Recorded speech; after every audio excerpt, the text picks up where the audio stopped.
and the Amish side, and how these two different natures complemented one another. So the Irish were joyful and loud and talkative, and the Amish were serious and quiet, and he considered himself somehow this synthesis of these two ways of being. I'm not sure what truth there is in that, but it's interesting that that's what he believed about himself. And it was also the way that he could justify his outrageous behavior in an Amish community. So he was loud and boisterous and kind of a showboat, and he would say, oh, that's just my Irish. You know, it sort of couldn't be helped. The other thing about him is that he was much younger than his three older brothers. And those brothers, the oldest brother stayed in the Amish church and was a devout Amish farmer. The second brother, let's see, how was this? Yes, the second brother kind of rebelled in a different direction, became an entrepreneur, was a big businessman in Big Valley. And the third brother kind of moved out of the area. And I think Yoder saw all these different paths that one could take. Also, it had to do with the moment in history when he was alive. After the Civil War, trains were reaching rural areas, industrialization was coming, things were changing, people were moving off the farm, and for the first time. And he was realizing there were these possibilities. The other thing he talks about is a math teacher in his little public country school who was very influential, and he would go home at night and work on math problems, and his family had this correspondence course in penmanship, so there was a lot of learning in their household, although within, you know, the conventions of their church community. Well, let me take this opportunity to thank our audience for their great questions and stories about Joseph W. Yoder. There's much more to talk about, so what do you say we go back to Julia Spiker Kasdorf for more of Rosanna of the Amish. Here she is. Okay, so now I want to look a bit more closely at that book, Rosanna of the Amish, with a special concern for these questions of fact and fiction. In the Historical Society here, I found a copy of a letter decorated with illustrations from the book that Yoder sent out to advertise it when it first appeared. The main points of that letter are these. This is the first authentic book about the Amish published by an authentic Amish person. So says the letter. This book clarifies misunderstandings about these people, and the letter also includes an endorsement from C.C. Ellis, who was president of Juniata College at the time, that says, "This is a true and interesting story that would make a good source book for a sociologist or historian." In the preface of Rosanna, Yoder even more clearly states his motivation. Please listen as I read from the beginning of the preface, and just make note of all the instances where he uses the words fact and fiction. Okay, so this is Yoder speaking. The author begs to explain that he was inspired to write this present volume by the fact that several writers with vivid imaginations and little regard for facts have written books about the Amish and have ignored almost entirely the cardinal virtues of this people. Some of them have exaggerated a certain characteristic all out of proportion and have made even a virtue look ridiculous. Their object seemed to be to write an unusual story rather than to adhere to the truth. And that goes on and on.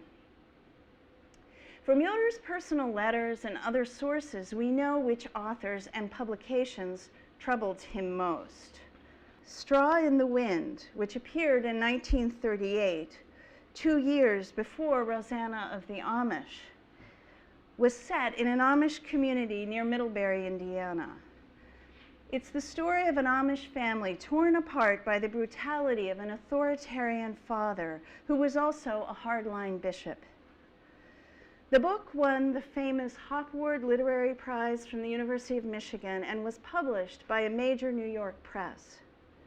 It never claimed to be anything but fiction, as you can see in the disclaimer that appeared in the front of that book. But Yoder found its representation of Amish people and culture extremely offensive. The bishop is portrayed as a cruel, short-tempered man. The Amish characters in the book speak a made-up dialect that just makes the people sound stupid. And he noticed many other details of everyday life that seemed wrong or inaccurate. Of course, stereotypes of any minority group get formed this way. A distinct characteristic becomes magnified or distorted or exaggerated and comes to stand for the whole group. For the Amish, as portrayed in Straw in the Wind, patriarchal church leadership becomes cruel authoritarianism, love for the land becomes greedy land grubbing, commitment to family and community becomes control of the children. Early in the 20th century, negative stereotypes of the Amish, Mennonites, and Pennsylvania Dutch people appeared in books written by local color author Helen R. Martin. And I have a bunch of those, but especially I'm going to talk about this one, Tilly, a Mennonite Maid. The term local color refers to novels that represent the particular landscape, people, and culture of a region in the United States. And this kind of writing became especially popular in the middle of the 19th century, and even more so after the Civil War, when Americans became curious about other parts of the country. They became aware of different ways people talked and lived, and partly this had to do with the fact that the railroads had reached little remote areas and people were beginning to travel from the cities to the countryside to vacation. Probably it also had to do with the war and some kinds of anxiety about what it really meant to be American.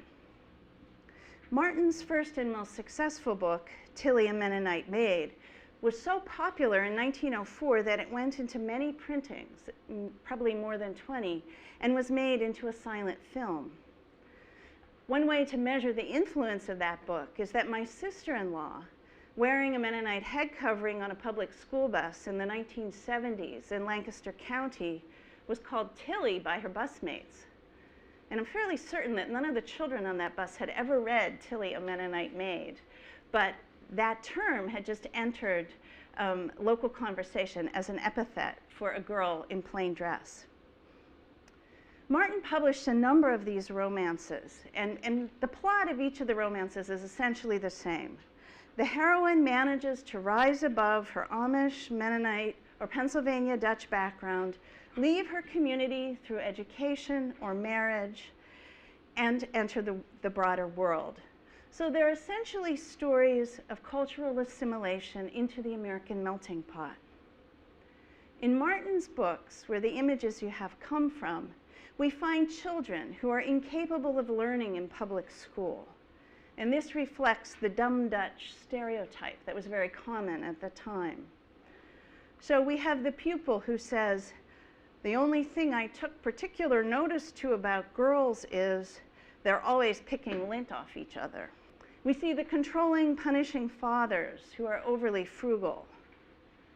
"God bless you, my daughter, and help you to serve the Lord acceptable." We see mothers who are work-worn hags. "She scrubbed his fat, sunburned neck."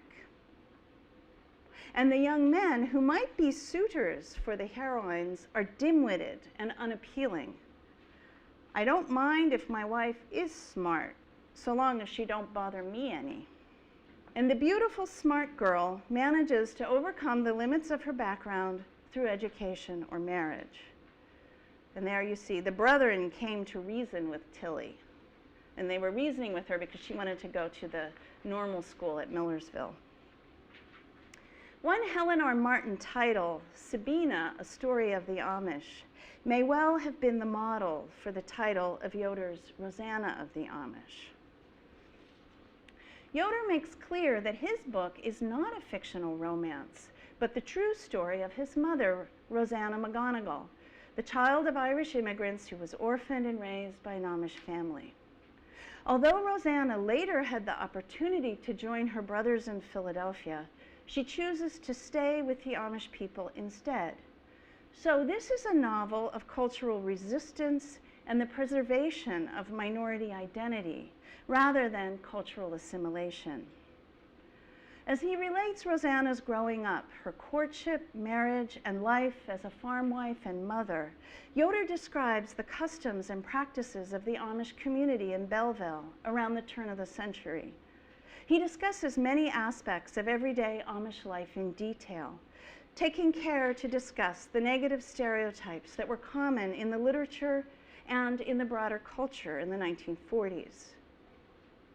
Notice how the George Doubensbeck illustrations from the first edition of Rosanna contrast with the images used to illustrate Tilly. And the original artwork for these illustrations is here in Huntington at the Historical Society. To the image of the cruel authoritarian bishop, Yoder shows us Shem Yoder, Rosanna's adopted stepfather, who is a strict but gentle leader. Shem silently grieves when he must forbid Rosanna her dream of becoming a school teacher because she is the bishop's daughter. To the image of the mother who is an obedient, overworked mule, Yoder offers a view of work as joyful, particularly when people work together. As a young wife, Rosanna is portrayed as a valuable member of the farm enterprise who brings in essential cash through the sale of eggs and butter, and who can work beside the men in the fields to make hay or husk corn. Although she cannot preach or lead singing in church as her husband does, she does lead singing at weddings. And to counter the dumb Dutch stereotype, which was particularly difficult for Yoder, I think, he shows Amish characters who like school and who are quick, smart, skillful, and full of practical knowledge and curiosity. He portrayed his home as a place where books and learning were valued, and there's this wonderful detail. His father eventually becomes ordained and has to spend a lot of his time studying to preach. But before he becomes ordained, his father has this book that's a horse doctor book, and he uses it to get information about horses and then is able to buy and sell horses and make profit from that. And so you get the sense from that that books are sources of valuable information and also income. Yoder and his brothers took penmanship through a correspondence course and practiced math problems in the evening. And you can see this. Many of the books, Yoder's books that survive in Pennsylvania, you often can find them in flea markets or now on Amazon. Many of them contain his signature, which is a gorgeous Victorian style cursive. Two of Rosanna's 4 sons became country school teachers before choosing other careers, and only one remained in their parents' Old Order Amish church. Rather than inventing a distorted, Dutchified English, as was common in local color novels, Yoder wrote mostly in English, but also included bits of High German, used in Amish worship, and Pennsylvania Dutch, used for everyday discourse in the community, as well as colloquial regional English. In this way, he accurately showed that these people are not stupid, but in fact speak 2 languages and worship in a 3rd. When the book appeared in 1940, published by Yoder himself, but printed at the Mennonite Publishing Company in Scottsdale, Pennsylvania, it was warmly received by general readers. Insiders in the Amish and Mennonite communities at Big Valley questioned the accuracy of his accounts. And I have a few stories about this, and I keep gathering them. But I was told by my great aunt Annie that my great-grandfather, who was a friend of Yoder's, Abe Yoder, said to him about this book, Well, Joe, you wrote a good book. It's too bad it's not true.